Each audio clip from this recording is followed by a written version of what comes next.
Hi guys, அனைவருக்கும் இனிய காலை வணக்கம். இந்த நாள் அனைவருக்கும் சந்தோஷமாக நாளாக அமையணும்னு கடவுள்கிட்ட வேண்டிக்கிறேன். இன்றைக்கி நம்ம வீடியோவில் என்ன பார்க்க போகிறோம்னா, சுவையான தக்காளி தொக்கு தான் பார்க்க போகிறோம். தேவையான பொருட்கள் வெங்காயத்தை சிறிதாக கட் பண்ணி வைத்துட்டேன். தக்காளி தேவையான அளவு எடுத்துக்கொண்டு இப்போ பாருங்கள் தக்காளி எவ்வளோ பல பண்ணுது பாருங்கள். இப்போ தக்காளி தொக்கு மெயினாக தக்காளி நல்லா கொலையாக எடுத்துட்டோம்னா நம்ம குழம்பு டேஸ்ட்டாக வரும். வாங்க நம்ம தக்காளி தொக்கு எப்படி செய்யுதுன்னு பார்க்கலாம். கடாயை வச்சுட்டு தேவையான அளவு எண்ணெய் கடுகு போட்டு நல்லா பொரிய விட்டணும். கொஞ்சமாக சீரகம் போட்டுக்கணும். தேவையான அளவு கருவேப்பிலை போட்டுக்கோங்க. அது ஃப்ரை ஆன பிறகு நம்ம நறுக்கி வச்ச வெங்காயத்தை போட்டுக்கணும். தேவையான அளவு போட்டுக்கோங்க. உங்களுக்கு எவ்வளோ தேவையோ அவ்வளோ போட்டுக்கோங்க. எனக்கு எவ்வளோ தேவையான அளவு எடுத்து நான் போட்டுக்கிட்டேன். இப்போ நல்லா கரையை வச்சு நல்லா கிண்டி விடணும்.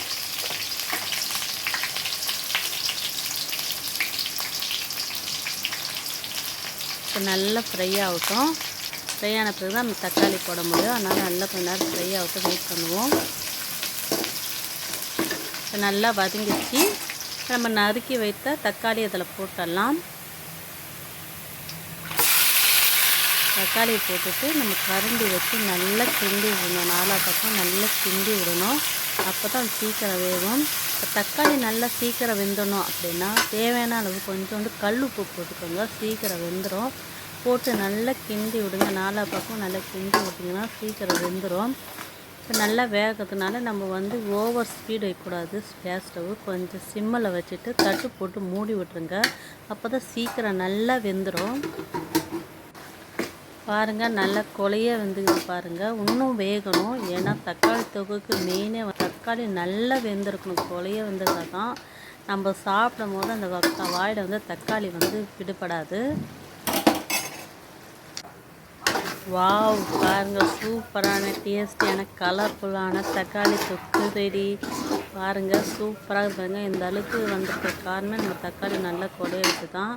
இதுமாரி செஞ்சு கொடுத்தா குழந்தைங்க எவ்வளோ வேணால் சாப்பிடுவாங்க. பெரும்பாலும் குழந்தைங்களுக்கு இதுமாரி தக்காளி சாதம் கொடுத்தா நல்லா விரும்பி சாப்பிடுங்க.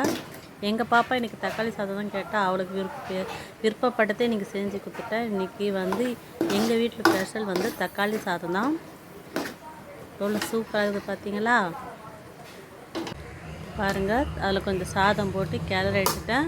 இப்போ எல்லாருக்கும் டிஃபன் பாக்ஸ் கட்டிடலாம். அவருக்கும் பாப்பாவுக்கும் தக்காளி சாதம் ரெடி ஆகிடுச்சு. இன்றைக்கி எங்களுக்கு காலை டிஃபன் லஞ்ச் ரெண்டுமே தக்காளி சாதம் முட்டை ஃப்ரை தான். மறக்காமல் சேனலை சப்ஸ்கிரைப் லைக் பண்ணுங்கள். Okay bye.